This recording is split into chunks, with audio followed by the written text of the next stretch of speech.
How to send money from Payoneer to PayPal. Hi guys, welcome. In this video I'm going to show you how you can do it easily. So right now there is no direct way to send from Payoneer to PayPal, and also you can send money by contacting support from the Payoneer, so this doesn't make any sense. So what all you can do is simply go to your PayPal and go for this pay and get paid and click on this banks and cards.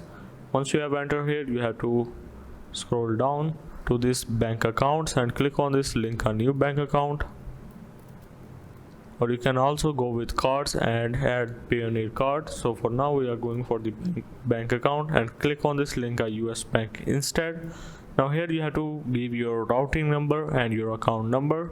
So for that, go back to your balances and simply select any one of these wallet, and here is your routing number and your account number. So you have to simply copy that and paste it in your PayPal account. Once you are done, you have to simply click on this link your bank and your Payoneer will connect to your PayPal account. So now you can simply send from PayPal to Payoneer, but you can't send from Payoneer to PayPal. So that's how basically you can send money from Payoneer to PayPal.